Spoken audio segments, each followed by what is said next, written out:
안녕하세요. 대선 치르느라 천군 천사님들 고생이 많으셨습니다. 벌써 4월달로 접어들었네요. 아랫지방에서는 벚꽃놀이가 시작되었습니다만 날씨가 아직도 쌀쌀하여 벚꽃이 피지 않은 곳이 많군요. 얼어붙은 우리들의 마음에도 벚꽃이 필 날이 곧 올 것으로 생각됩니다. 대선에 후유증이 다들 있어서 마음이 얼어붙어 있는 분들도 많은 것 같아서 다시 한번 신이님의 말씀들과 격암유록의 예언서와 강증산의 예언을 참고하여 앞으로의 일들을 짐작해 보려 합니다. 2019년 강연 말씀에 신님께서 앞으로의 일들을 많이 말씀해 놓으셨는데 그때는 무슨 말씀인지 모르고 흘려버리고 있다가 최근에 퍼즐 맞추듯이 다시 맞추어 보려고 합니다. 미래의 일은 천기라서 함부로 말하기가 어렵지만 신님께서 알듯 말듯 흘려보내신 말씀의 조각들에 물음표를 달아 놓았다가 대선을 끝나고 나니 다시 생각이 나서 정리를 해봅니다. 이번 대선에서는 시작부터 이번 선거는 무효이다 라고 말씀하셨고 출정식 날에도 저주를 내리는 말씀을 하셨습니다. 그러더니 그날 저녁 뉴스에 안철수 캠프에서 2명이 사망했다는 소식이 전해져 왔고 이재명 캠프에서는 유세 차량이 사고 난 것이 방송되었습니다. 부정선거를 미리 예고하신 것입니다. 선거가 끝나고 득표에 대한 진실을 어느 유튜브는 다음과 같이 방송하였습니다. 이 영상을 지인들에게 보내주셔서 허경영에 대한 상황을 알려주시면 좋겠습니다. 자, 이재명이 사전투표에서 52.57%, 이거는 수치상 맞아요. 그리고 당일 투표에서 39.08%, 그러면 이거는 완전히 조작된 선거라는 걸 여실히 보여주는 거죠. 두 번째는 윤석열이 사전투표에서 43.82%, 이거는 거짓 맞아요. 근데 윤석열이 당일 투표에서 득표율은 56.24%가 아닙니다. 정확한 수치로 계산을 하면은 52%예요. 뻥튀기를 한 거죠. 이준석이 발표를 하는데요. 윤석열이 10% 차이로 이재명한테 승리한다, 이런 내용이에요. 이재명의 실질적인 지지율을 알면은 윤석열의 실제적인 지지율도 알 수 있다라는 결론이 나옵니다. 여론조사 기관들이 발표한 여론조사 지지율은 전혀 쓸데없는 겁니다. 그거는 그야말로 거짓과 조작의 집합체이기 때문에 포탈이나 각종 SNS상에 객관적인 자료를 근거로 여론조사한 것들이 있습니다. 요게 시사링크TV 여론조사죠. 허경영 1위 42%, 윤석열 2위 38%, 이재명 3위 20%. 이거는 창발검사TV라고 건강 관련 컨텐츠입니다. 여기서 허경영 후보 지지율이 65%였어요. 그리고 윤석열은 23%, 그 다음에 3위 이재명은 지지율이 거진 10%대였습니다. 그 다음에 이 네이터도 포탈이죠. 여기에서도 1위 허경영 59%가 나옵니다. 2위 이재명 27% 나오죠. 윤석열 11% 나옵니다. 단연 허경영 후보가 1위였습니다. 이거는 완전 조작된 여론이기 때문에 참고로만 하시기 바랍니다. 지금 리얼미터의 한국갤럽 여기에서 작년 11월 달부터 3월 1일까지 여론조사한 결과치를 이렇게 발표를 해놨죠. 완전히 조작 날조된 여론조사지만은 참고로 하시라고 보여드리겠습니다. 이재명은 아무리 잘 나가도 30%, 40%를 넘지 않죠. 다 38%, 36%, 34% 이렇습니다. 조작 날조된 자료임에도 불구하고 30%대에 머물고 있습니다. 그 다음에 윤석열은 35%, 34%, 31%, 41%, 41%, 37%, 39%로 마감을 했죠. 이것도 조작되었음에도 불구하고 39%, 40% 내외밖에 안 됩니다. 이게 조작된 여론조사예요. 그런데 결과치는 48.5%로 나왔습니다. 자, 윤 정권은 4.15 총선 3구 대선 부정선거 범죄자를 적극 수사하여 단죄하라. 지금 이렇게 외치고 있는데도 불구하고 문이나 윤은 부정선거 붙자도 안 꺼내고 있죠.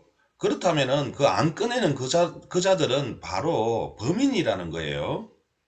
자, 이거 보세요. 사전투표지 위조, 인쇄, 삽입의 과정에 대하여 이렇게 나왔습니다. 4.15 총선에서 빚어졌던 사전투표에서 200만 표 넘는 가짜 위조 투표지를 제작하고 단연간 축적한 수백만의 투표 기권자들의 정보를 악용하여 기권자들이 투표를 하는 유령들이 투표를 하는 기이한 일들이 3구 대선에서도 정확하게 사전투표 참관인들을 통하여 다시 확인이 되었다. 그러니까 사전투표에서 200만 표가 넘는 표를 넣었다라는 거예요. 도표를 뽑았습니다.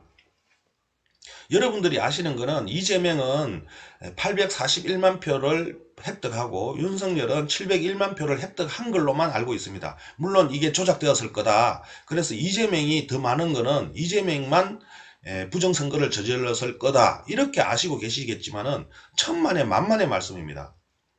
윤석열도 사전투표를 독려한 이유가 있었죠. 중요한 거는 바로 제3자표를 도적질한 표수입니다. 이재명도 약 200만 표 정도, 윤석열도 200만 표. 바로 이것을 이재명이나 윤석열 한쪽으로 몰아주면은 바로 반발이 나오겠죠. 그렇기 때문에 이재명과 윤석열에 똑같이 표를 주는 거예요. 그래서 전체적으로 국민들이 이재명과 윤석열을 지지를 많이 하는구나 라고 보이게끔 하는 거죠. 그래서 이걸 다 합쳐가지고 841만 표가 되는데요. 실제로 득표한 수는 이재명은 약 25.4%에 달하는 391만 표로 볼 수가 있습니다.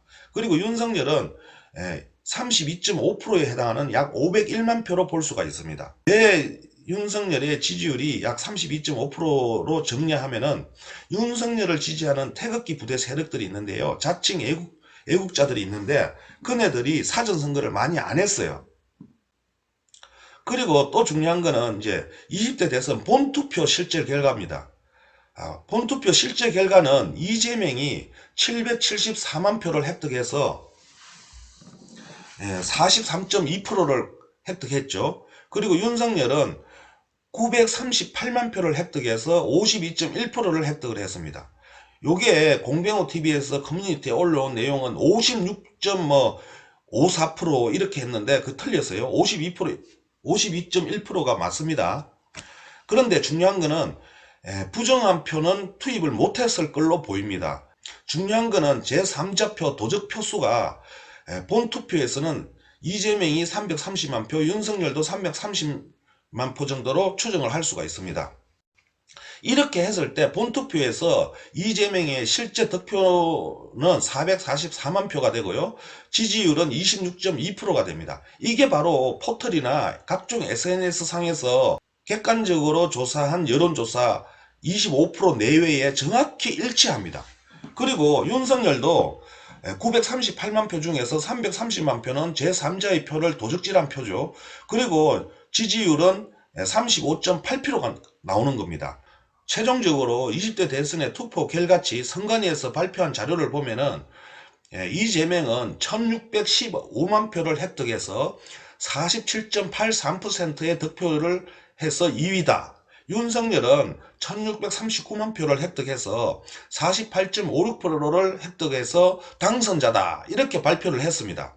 그런데 실질적으로 계산을 해보니까 이재명은 부정한 표 투입을 250만 표 정도를 했죠. 그리고 제3자표 도적 표수가 약 530만 표 정도에 달합니다. 그리고 윤석열도 제3자표 도적 표수는 530만 표로 이재명과 윤석열이 똑같이 나눠 가진 거예요. 이걸 한쪽을 많이 주고 한쪽을 적게 주면은 바로 반발을 하겠죠. 그렇기 때문에 이거는 이재명과 윤석열이 똑같이 나눠 가진 거는 틀림없는 사실인 것 같아요. 그리고 이제 이 실제 득표율을 보면은 이재명은 26.5%고 윤석열은 35.2%입니다. 그러면 결국 지금 이 도둑질한 표는 누구 표냐 이 말이에요. 그거는 지금 불을 보듯 뻔합니다. 지금 여론조사 인터넷 SNS 포탈 이런 데서 종합적으로 볼 때 허경영이가 1위를 달리고 있었습니다. 뭐 네이터라든지 창발검사라든지 구독자 1명이 목표라든지 그 다음에 제가 개인적으로 낸 여론조사 이런 걸 보면은 압도적으로 허경영표가 1위였습니다. 그런데 언론이라든지 여론조사 기관들이 그야말로 허경영을 배제시키고 왕따를 시키고 그렇게 하고 결론적으로 표까지 도적질을 하는 것도 맞습니다. 선관위는 QR코드를 쓰면 안 되는데도 불구하고 QR코드를 쓰고 있습니다. 정확하게 선관위 법에 바코드를 쓰게 돼 있습니다. 바코드를 쓰게 돼 있는데 QR코드를 쓰고 QR코드를 쓴다는 것은 조작이 가능하다는 겁니다. 1328회 토요 강연의 말씀을 참고해 보면 황제로 바로 간다는 말씀이 나오는데 그것은 신인께서 대통령으로 등장하시면 신임의 일을 대행하는 사람이 나와서 대신하고 신임님은 황제로 등극하는 것을 의미합니다. 그런데 이런 상황이 펼쳐지기 전에 반드시 거쳐야 할 것이 있다고 합니다. 그것은 바로 경제공황입니다. 경제공황을 거쳐야 대통령과 황제로 등극하게 된다고 합니다. 그리고 경제공황을 거치면서 정치인들이 하늘궁에 찾아온다고 합니다. 경제공황과 더불어 질병과 기아, 기근이 같이 찾아올 것을 짐작해 볼 수 있습니다. 허경영은 영적 지도자지 이런 육체적인 지도자가 아닙니다. 그 때문에 지금은 내가 영적 대통령이지만 말하자면 영적 세계 대통령이야. 지금은. 그러나 언젠가는 행정적으로도 세계 대통령으로 등극을 해요. 나중에. 대통령이 됩니다. 그래서 허경영이가 세계 대통령으로 가기 위해서는 한국 대통령을 1차로 거쳐야 돼. 맞겠죠? 그러면 1차로 한국 경제가 파탄이 돼야 되는 거야. 한국 경제가 파탄이 안 되면 여러분들 눈에 내가 보여 안 보여? 안 보여요. 25년 전에 내가 공약할 때 우리나라가 잘 나갔어요. 뭐 저런 미친놈 있나 이러는 거야.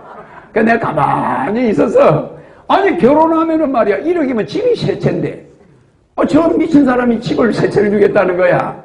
그런데 25년이 딱 지나니까 사람들이 뭐라고 하냐면 야 그때는 살만했는데 이제는 애들 결혼시킬 돈도 없고 퇴직해가 일자리도 없고 애들도 놀고 자빠졌고 아무것도 되는 게 없다는 거예요.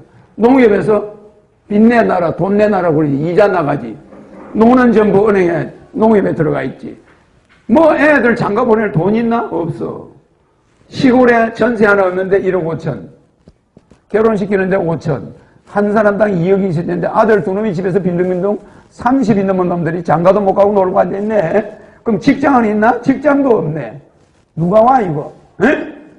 안 와요. 여자들은 또 야가서 여자들이 이런데 결혼해요 옵니까? 안 와요.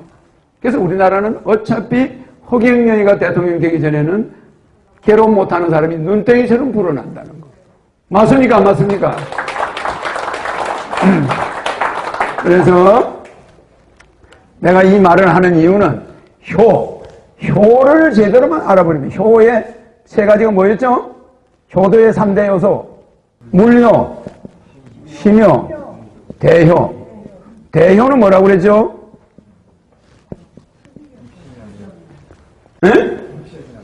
좋은 대학, 좋은 직장을 얻어가지고 출세해서 가문을 빛낸다고 그랬죠? 근데 모든 사람들이 좋은 직장을 못 가. 요새. 나쁜 직장도 잘 못 들어가요. 그러니까 대효, 뭐 국회의원이 되거나 대통령이 돼가지고 가문의 족보에 올라가는 걸 대효라고 그래요.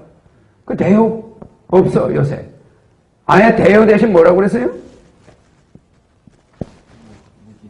무지개 무지. 심효는 뭐야? 빨리 장가가가지고 손자 낳아주고, 손자 낳아주는 거죠, 그죠? 그래서 또 좋은 며느리 얻어주는 거죠? 좋은 며느리 사이 얻어줘야 되는데, 못 가니까 이거 불효야. 또 이거 물효, 의식주, 오히려 부모한테 뭐 한다고요? 에? 기생충, 기생. 부모한테 붙어가지고 기생하는 거야. 그래가지고 결혼 비용만 한 놈이 2억씩을 있어야 결혼하는데 부모가 이거 줄 돈이 없는 거야. 그래 안 그래요? 집을 얻어줘야 돼요. 그러면 집도 안 얻어주면 직장도 없는 놈한테 누가 시집을 보나? 그렇잖아요. 그래서 이거는 애당초 물 건너갔어. 효를 망쳐버린 거야. 이거 안 지켜가지고. 그 경제가 망하는 거는 간단하게 효에서부터. 효 안에는 뭐가 있으세요? 믿음이 있어요. 하나님에 대한 믿음 있어 없어요? 네. 신에 대한 믿음도 있으니까. 정치인들도 효를 못하고 있고 개인들도 요 3대 효도의 3대 요소와 3대 효도를 지키지 않는다. 그러니까 하늘에서 주는 선물은 뭐예요? 한국 경제 파탄이에요. 맞습니까? 안 맞습니까? 경제를 살려줬더니 늘어나는 건 술집뿐이야. 맞아요? 술집 종사하는 여자가 급증하게 늘어나는 거야. 경제를 살려줬더니. 좋은 일을 하는 사람은 극히 드물어. 그러니까 하늘에서는 여러분들에게 거기에 대한 대가를 지불한다. 그래서 여러분들이 누구를 만납니까? 이제 눈에 허경영이가 보이는 거야. 맞습니까? 안 맞습니까? 이제 저 사람이 옛날에 한 말이 맞구나. 정말 우리나라가 이렇게 경제가 어려워지는 것은 천문을 열어주려니 언제 열어준다고? 죽기 일보 직전. 아주 때깔이 다 떨어지고 완전히 직장 날아가고 저 인도네시아로 막 중국으로 인도로 월남으로 공장이 다 도망가. 그리고 우리 청년들은 실업자가 되고 막 완전히 묵사발이 될 때 허경영이가 눈에 보이는 거야. 맞아. 그래서 앞으로 고생시키는 장본인이 나다 보니까 좀 괴롭긴 하지만 알겠죠? 여러분은 극한 상황까지 갈 수밖에 없어요. 이번에 만약에 우리 국민이 극한 상황을 가가지고 이걸 가지 않고 엉뚱하게 또 뭐 이상하게 해가지고 다시 일어나면은 우리나라는 망하고 세계도 망해요. 알겠죠? 이제는 갈 때까지 가야 돼. 고생을 해야 된다 이 말이에요. 알겠습니까? 그래서 목에서 허경영 소리가 자다가 비명 지르듯이 나와야 그때 내 기가 작동이 되는 거야.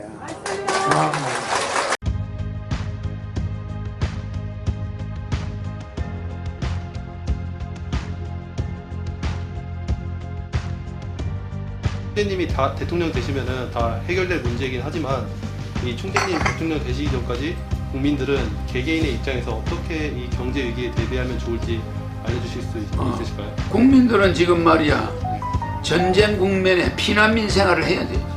그러니까 피난민 생활로 접어 들어가는 거야. 무슨 말이냐면은 없앨 건 다 없애야 돼. 없앨 건 다 없애고 집도 없애야 돼. 다 없애고 뭐가 돼? 오직 잠잘 곳 하나. 나그네. 보헤미안. 전 국민이 대부분의 어려운 사람들은 보헤미안 신세가 되는 거야. 이렇게 됐을 때 그 사람들은 허경영을 갈구하는 거야. 야, 이건 진짜 허경영이 아니면 우리 못 살겠다 이거. 이러다 우리 아들놈도 거지. 내 손자도 거지. 허경영이 저 사람한테 대책을 묻자. 이래가 나한테 나타나요. 내가 이제 그때 부상하는 거야. 알겠지?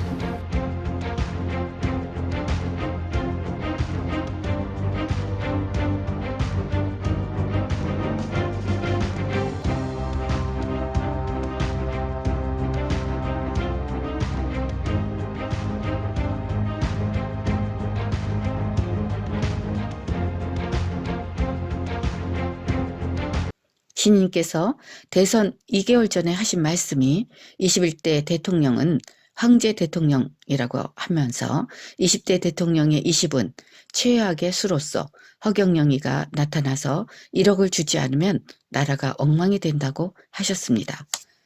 유튜브 내용은 다음과 같습니다. 이거는 3은 하늘 숫자죠. 천지인, 천부인 하늘 숫자. 하이데크가 서울대 교수를 초청해가지고 천부경에 대해서 좀 알려달라니까 서울대 교수가 아이고 나는 천부경을 모릅니다. 독일에 가서 망신당하고 왔대. 하이데크가 아니 당신 나라에 천부경이 있는데 그것도 모릅니까? 이러더래. 에? 하이에크가 아니고 하이에크는 경제학자고 하이데크 독일의 철학자. 그 사람이 천부경에 대해서 서울대 교수를 독일로 초청해서 그것 때문에 초청했다는 거야. 근데 자기는 천부경을 모른다고 했대. 이 정도로 하늘 3 곱하기 7은 얼마요? 21이죠? 21대 대통령은 굉장히 중요한 대통령이야. 맞죠? 다음 대통령이란 말이에요. 이번 대통령이 21대 맞나 안 맞나? 20대죠? 그러니까 20대 대통령이 21대 대통령이 엄청난 비밀이 있단 말이야. 알겠죠? 이거는 세계 통일 대통령이란 말이야. 알겠죠? 그래서 내가 뭘 보여주는 거야?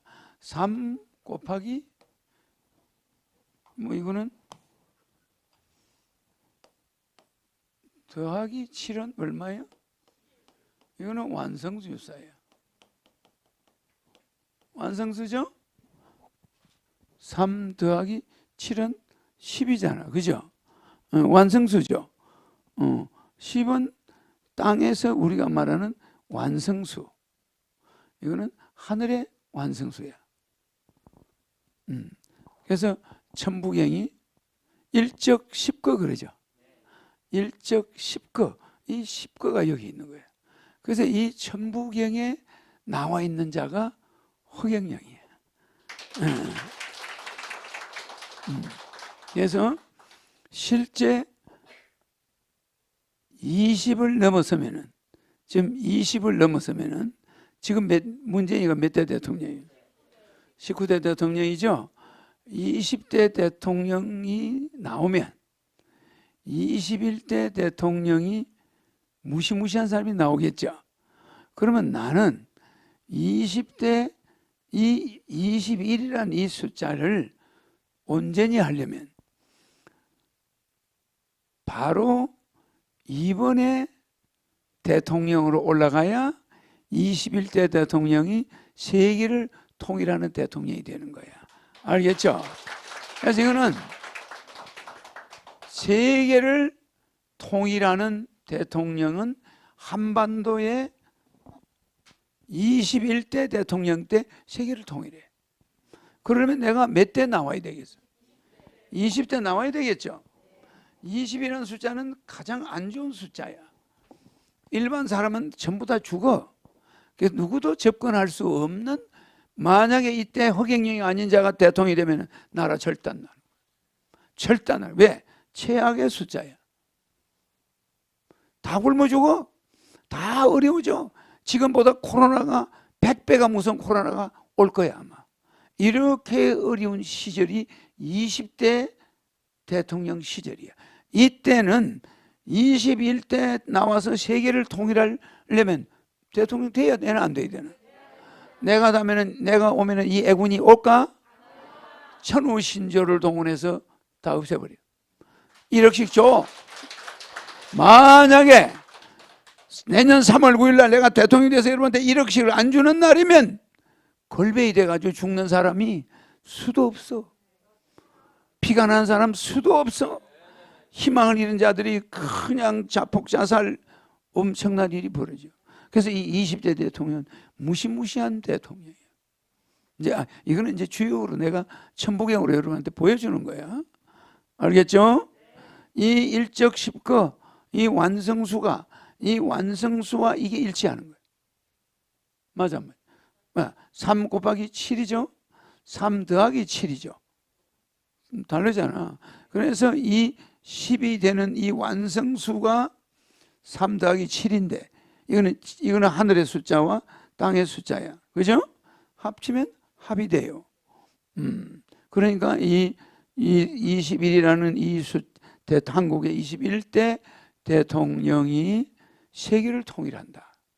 그러니까 이건 20대 대통령이 나와야 이 20대와 21대가 하나가 되지 않으면 우리나라는 너무너무 어려워지는 거야. 지금 여야가 한번 붙어보세요. 정권 교체, 나라 망하는 거예요. 그 나물에 그 밥이야. 둘 다 패거리를 거느리고 있어. 그냥 나라 살림, 저 벼농사 싹 지났는데 참새 100만 마리, 몇백 마리 와서 그냥 싹 걷어먹는 것처럼 몇만 명 데리고 들어와서 그냥 절단 내버려 나래 살림. 맞아. 정신들 차리세요. 나는 지금 이미 천우신조를 움직이고 있는 사람이야. 알겠죠? 내가 대통령이 되고 나면은 코로나가 심해질 이유가 없어. 내가 청와대에 앉아서 이렇게 하면 끝나. 그러나 대통령이 될 때까지는 발광이 일어나, 발광이. 왜? 어려워져야 내가 보이니까. 알겠죠? 지금은 여명입니다. 내 강의는 뼈가 있어요. 그 잘 들어야 됩니다. 나는 일반 지식 있는 자가 아니라 모든 세상의 이치를 박근혜가 대통령 선거 때 탄핵이야. 4년 만에 쫓겨나. 이러면 끝난 거 아니야. 맞아. 왜 헛수고를 하냐? 이 소리야. 알겠죠? 이 유튜브 내용은 20대 대통령이 최악의 경제 공황을 맞고 나면 21대 대통령으로 황제 대통령이 등장한다는 말씀으로 요약이 됩니다. 격압유록에는 2022년, 2023년에 감옥이 넘쳐난다는 구절이 있습니다. 이 시점이 바로 경제 공황을 거치면서 나라가 정리된다는 말씀으로 보여집니다. 그리고 허경영은 투표로 되지 않는다라는 말씀이 무의무화로 격압유록에 있습니다. 지금 어느 유튜브 방송을 보면 2023년도에 경제 공황이 찾아온다는 이야기가 있습니다. 지금의 상황이 1930년 경제 공황이 일어나기 전의 상황과 유사하다는 것이죠. 2022년 현재 시점에서 여러 요인들이 당시 1930년대와 유사하기 때문에 2023년에 경제 공황이 올 것이다. 이런 주장을 하는 사람들이 있습니다. 현재 여러 가지 경제적인 요인들이 1929년과 상당히 유사하다. 그래서 경제 공황이 올 것이다. 이런 이야기를 하고 있습니다. 그럼 서민 생활 측면에서 이 경제를 한번 들여다보겠습니다. 여기서 열거하는 것은 한국과 미국이 똑같습니다. 이 리빙 스탠다드, 삶의 질이 점점 더 추락을 하는 겁니다. 첫 번째는 홈리스입니다. 한국에서도 이제 이 월세 세입자들이 늘어나고 있다고 합니다. 그런데 세입조차 할 수 없는 이 홈리스가 미국에는 점점 더 늘어나고 있습니다. 그리고 마약 중독자들이 늘어나고 있습니다. 우울증 환자들이 늘어나고 있습니다. 그리고 미국의 실질적인 기대 수명이 줄어들었다고 합니다. 이것은 역사상 처음 있는 일입니다. 그리고 출산율이 낮아졌습니다. 이 모든 현상은 한국과 똑같을 거라고 생각합니다. 그리고 양극화가 점점 더 심화되고 있습니다. 이 차트는 미국의 홈리스 증가 추이입니다. 최근 2년 동안 홈리스가 이제 갑자기 조금 줄어들었는데 이 이유는 코비드 때문에 홈리스들을 쉘터에 이렇게 격리 수용하는 그런 일이 있었기 때문에 홈리스 숫자가 좀 줄어들었고, 그리고 월세를 못 내거나 몰기지를 제대로 못 갚는 사람들에게 퇴거 중단 조치를 취했습니다. 그러나 이 퇴거 중단 조치들이 이제 없어졌기 때문에 조만간에 홈리스 숫자는 급등할 것으로 그렇게 생각되고 있습니다. 그리고 이 차트는 미국에서 마약 남용으로 사망한 자들 그 숫자 추입니다. 급격하게 늘어나고 있습니다. 그리고 우울증 환자 역시 이제 급격하게 증가하고 있습니다. 그리고 미국인들의 평균적인 기대 수명이 리만 브라더 사태 이후에 이렇게 옆으로 횡보를 하다가 최근에는 오히려 이제 줄어들고 있습니다. 이런 일은 미국 역사에서 처음 있는 일입니다. 그리고 이것은 임금 상승을 감안한 이 주택가격 추이라고 보시면 됩니다. 미국인들이 피부로 느끼는 이 주택가격 지수 추이라고 보시면 됩니다. 여러분 보셔서 아시겠지만 2000년 이후에는 주택가격이 쭉 안정되어 왔습니다. 그러다가 2000년 이후에 소위 하우징 버블이 이제 일어나게 됩니다. 그리고 이 주택가격의 거품이 꺼지고 리만 브라더 사태가 터지게 된 거죠. 그래서 이제 주택가격이 추락을 한 다음에 또 안정되어 왔습니다. 그러다가 코비드 사태 이후에 급등하기 시작했습니다. 여러분도 아시겠지만 엄청난 유동성을 공급을 했는데 이 유동성이 주택이나 주식 등 투기적인 방향으로 흘러가게 된 거죠. 제가 지난 방송에서도 말씀드렸지만 실물 경제보다는 투기적인 섹터 쪽으로 이 유동성이 몰리게 된 겁니다. 그 결과 이 주택가격 추이가 2008년도 이제 이 하우징 버블을 뚫고 올라갔습니다. 이 뜻은 미국인들이 점점 더 집을 살 수 없는 상황으로 몰려가고 있다는 뜻입니다. 이 기사는 작년 5월 주택 가격이 너무나 올라서 많은 사람들이 이제 세입자로 영원히 머무를 수밖에 없는 그런 상황을 잘 묘사한 기사입니다. 그리고 그 전에 이제 집을 팔았던 사람도 다시 집을 살 수 없기 때문에 세입자로 추락을 하게 되는 거죠. 이런 상황을 묘사하고 있습니다. 그런데 이 렌트비조차 급등을 하는 바람에 서민들이 느끼는 고통은 엄청난 거죠. 자, 렌트비를 내지 않으면 홈리스가 됩니다. 그래서 이 렌트비는 울며 겨자 먹기로 내야 합니다. 결국 서민들의 실질적인 고통이 더욱더 커지게 되고 있는 그런 상황을 묘사하고 있습니다. 그럼 한국도 마찬가지지만 이 미국 주택가격 급등의 배후에, 자, 미국 주택을 미친 듯이 고액에 사들이고 있는 사람들은 누구인가? 자, 여기에 대한 기사는 많이 나와 있습니다. 미국의 이 싱글하우스 주택의 이 5분의 1이 투자가들에게 넘어갔다. 실거주자가 아니라 투자자들이 이 미국 주택의 5분의 1을 소유하고 있다. 여기에 대한 기사는 제가 지난 방송에 올렸습니다. 그리고 여기에는 기관 투자가들이 가세했습니다.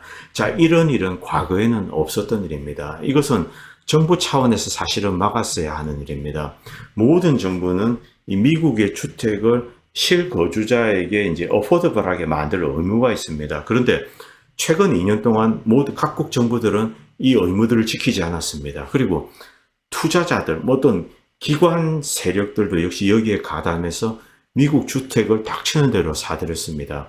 여기 보시면은 이제 미국 남부 지역, 이것은 뭐 캘리포니아 같습니다만, 자, 카나다 펜션 펀드 혹은 노르웨이 국부 펀드 같은 것들이 와가지고 수천 채를 닥치는 대로 사들입니다. 뭐 2조, 1조 자금을 들여서 이 동네 집들을 도리를 쳐버리는 거죠. 그리고 실제 이제 거래되는 가격이 100이라면 거기에 20%, 30%의 프리미엄을 막 때려붙입니다. 그리고 닥치는 대로 사들였습니다. 이것이 지난 2년 동안 있었던 일입니다. 이 현상은 실제 한국에서 강남 아파트에서도 이제 벌어졌을 거라고 생각합니다. 중국의 투자자들이 돈을 들고 와서 강남 아파트를 닥치는 대로 사들였죠. 그리고 강남 아파트가 급등하기 시작했습니다. 그들 대부분은 실거주자가 아닙니다. 이런 일이, 똑같은 일이 미국에서도 벌어졌던 일입니다. 블랙락 같은 민간 펀드는 말할 것도 없고, 심지어 각국의 국부 펀드, 뭐 펜션 펀드, 연기금도 여기에 돈을 쏟아부은 겁니다. 프리미엄을 20%, 30% 닥치는 대로 주면서 실거주자를 밀어내고 이 주택들을 소유하고 렌트로 돌리는 겁니다. 바로 이런 일이 전 세계에서 벌어졌습니다. 그리고 그 고통을 일반 서민들이 그대로 떠안게 된 것입니다. 그리고 이 기사는 미국의 대형 임대 사업자가 5빌리언, 뭐 한국 돈으로 6조에 달하는 주택 사냥에 나섰다. 거대한 거금을 어디서 굴러왔는지 이 거대한 거금을 들고 와서 주택들을 닥치는 대로 프리미엄을 주고 사들이는 겁니다. 그리고 임대 사업을 확대하는 거죠. 바로 이런 일이 미국 전역에서 벌어지고 있습니다. 도대체 이 거대한 유동성은 어디에서 공급되었을까?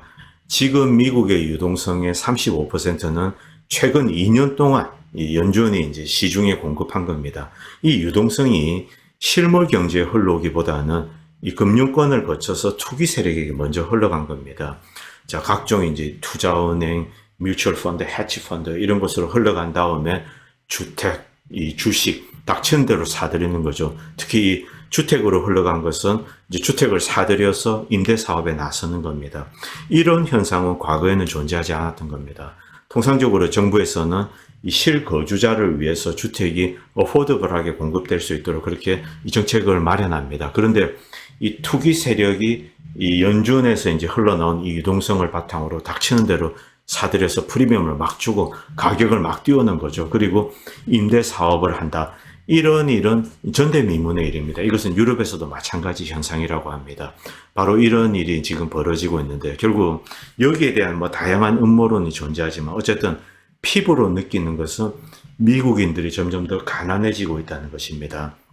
집을 살 수 없고 고액의 임대료를 내고 이 생활 수준을 유지해야 되고 만약 그 생활 수준을 유지할 수 없으면은 점점 더 이제 리빙 스탠다드를 낮춰야 되겠죠. 쓰는 것을 줄이게 되고 소비를 줄여가야 합니다. 점점 더 가난해지게 됩니다. 그리고 이 간극이 더욱더 벌어지게 된다면은 결국 많은 서민층은 이 빈곤층으로 추락을 하게 됩니다. 바로 이것이 현재 미국의 하우징 마켓이 가지고 있는 엄청난 위험입니다. 즉 하우징 마켓 자체가 가지고 있는 버블의 위험도 있고, 자, 그 버블이 붕괴되면은 또 다른 이제 금융 섹터 위기가 발생할 수 있습니다. 그리고 임금 상승은 거기에 맞춰가고 있지 못하고 있습니다. 또 이런 집을 어포더블하게 만들 수 있는 그런 좋은 양질의 직업도 지금 나오고 있지 않습니다. 많은 사람들이 오히려 더욱더 안 좋은 잡, 아마존 가서 딜리버리를 한다든가 이런 식으로 점점 더 이 잡의 퀄리티 역시 이제 추락을 하고 있습니다. 이 복합적인 문제가 겹치는 상황인데, 이런 모든 현상이 사실은 이 1930년대 위기랑 점점 더 유사해지고 있다는 겁니다.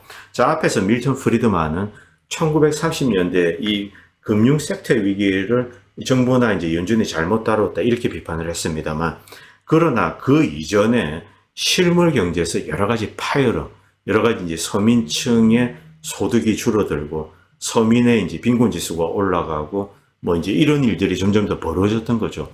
이런 것들이 총체적으로 결국 경제 대공황 상황 때 터진 겁니다. 결코 이 경제 대공황 사태는 금융정책, 은행에 대해서 이제 위기관리를 잘못했기 때문에 이런 일이 벌어졌다, 이렇게 축소할 수는 없는 겁니다. 그리고 이 기사는 2주 전에 올라온 기사입니다. 현재의 주택시장의 위기는 몇 년 내에 해소될 것 같지 않다. 이것은 실거주자 측면에서 바라본 기사입니다.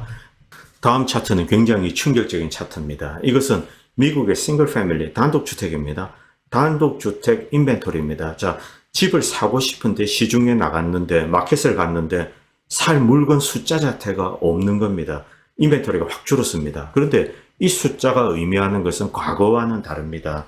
이 숫자가 의미하는 것은 미국의 대형 임대 사업자들 혹은 앞에서 말씀드렸던 투자 기관들이 싱글 패밀리 단독주택을 닥치는 대로 사들이고 그것을 다시 매물로 내어놓지 않는 겁니다. 20, 30%, 50% 높은 프리미엄을 주고 닥치는 대로 주택을 사들였습니다. 그리고 그것을 임대 사업으로 전환한 다음에 다시 시중에 매물로 내어놓지 않는 겁니다. 여기에 숨어있는 뜻은 미국의 다수의 인구를 임차인으로 만들겠다는 것입니다. 미국인들 이 다수가, 특히 이 밀레니엄 세대는 집을 살 수 없는 세대로 만들고 영구적으로 이들을 임차인으로 묶어버리는 것입니다. 바로 이런 움직임들이 실제로 진행되고 있는 겁니다.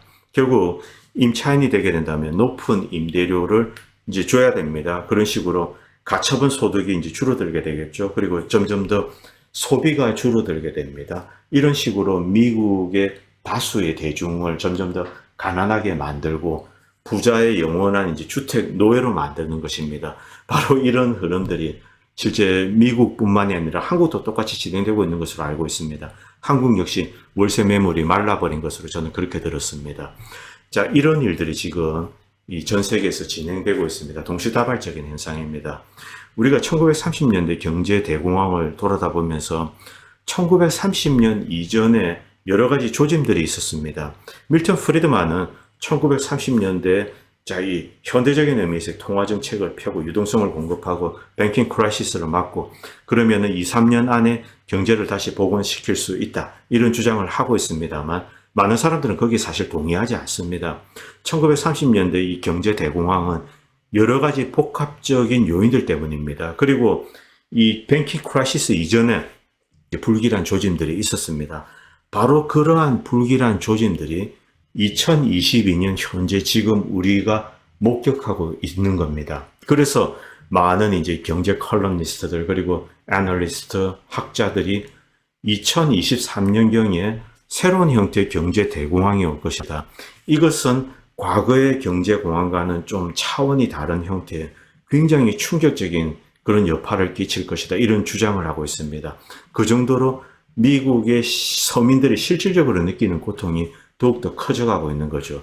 마치 1929년 이전에 서민들의 고통이 극대화되다가 30년대 빵 하고 터지면서 모조리 이제 함께 추락을 하게 된다.